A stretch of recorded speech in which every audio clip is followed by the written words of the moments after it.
25 तारीख मंगलवार का अवसर महत्वपूर्ण तिथि है और मीन राशि वालों के लिए खासतौर पर समझने की आवश्यकता है। महालक्ष्मी कृपा प्राप्ति करने का योग बन सकता है। इस दिन आपकी राशि में गजकेसरी योग सुबह से विद्यमान हो गया है, जो आपकी राशि के दृष्टिकोण से कह रहा है कि आपकी मेहनत से विशेष तौर पर लाभ प्राप्ति के योग बन सकते हैं। आपकी राशि में जो योग बन रहा है कि आपकी खुद की सोच सही होगी और वो ही आपको विजय देने के योग बना सकती है। ऐसा योग आपकी राशि में बनता दिखाई दे रहा है। थोड़ा ध्यान ये रखना पड़ेगा कि आपको कुछ फक्कड़ किस्म के लोगों से बचने की ज़रूरत है। कुछ ऐसे लोग जिनका न ठौर न ठिकाना, ऐसे लोगों के साथ काम करोगे, ऐसे लोगों के साथ रहोगे तो खुद तो मरेंगे, वो खुद तो फंसेंगे, आपको भी फंसाने के योग बना सकते हैं।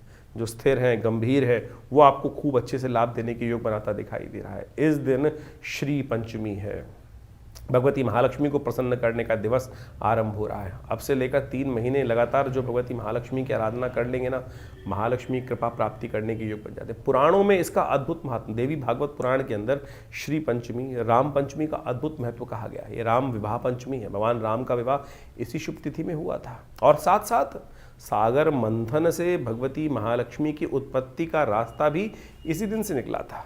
इंद्र भी एक बार कहीं ना कहीं फंस गए थे, रिद्धि सिद्धि की कृपा नहीं हो रही थी, तो उन्होंने भगवती को प्रसन्न करने के लिए इस दिन से भगवती का यज्ञ आरंभ किया। तो आप भी यदि आप चाहते हैं महालक्ष्मी कृपा प्राप्त हो जाए आने वाले समय में, देखो ध्यान रख लेना कि आपके ग्रह थोड़े से कष्ट में देने के योग बनाते दिखाई दे रहे हैं आने वाले समय में। तो आपको खास तौर पर, क्योंकि 7.5 आप पर चल रही है और 7.5 शनि महाराज मार्गी होने वाले हैं और वो खेल बिगाड़ सकते हैं, आपकी राशि के दृष्टिकोण सफलता में अंकुश लगा सकते हैं। तो श्री पंचमी से यानी सिद्धि प्राप्ति करने के निमित्त, लक्ष्य सिद्धि करने के लिए महालक्ष्मी की आराधना इस दिन से अवश्य आरंभ कर देनी चाहिए। इस दिन मंगलवार भी पड़ रहा है, तो ऐसे में ध्यान रखें, मंगल भी कमजोर स्थिति में चल रहे हैं। हमने विवेकानंद योगाश्रम में इस सुंदर तिथि में सुंदरकांड का पाठ रखा है। जो अपने जीवन में कष्ट से निवृत्ति चाहते हैं उस दिन अवश्य सुंदरकांड का पाठ करें। और जो आसपास दिल्ली में रहते हैं वो सादर आमंत्रित हैं विवेकानंद योगाश्रम में स्वयं आकर इस दिन सुंदरकांड में बैठ सकते हैं। कोई फीस नहीं लगती है। हमारे यहाँ जितने यज्ञ इत्यादि कार्यक्रम होते हैं उसमें सब लोग सादर आमंत्रित हैं। जो स्वयं आना चाहते हैं वो बैठ सकते हैं, आश्रम में अपना आस्थान आरक्षित कर स्वयं भगवती की आराधना कर सकते हैं। महालक्ष्मी की कृपा प्राप्त करने के लिए तो अद्भुत महात्म देवी श्री पंचमी बहुत अद्भुत योग है।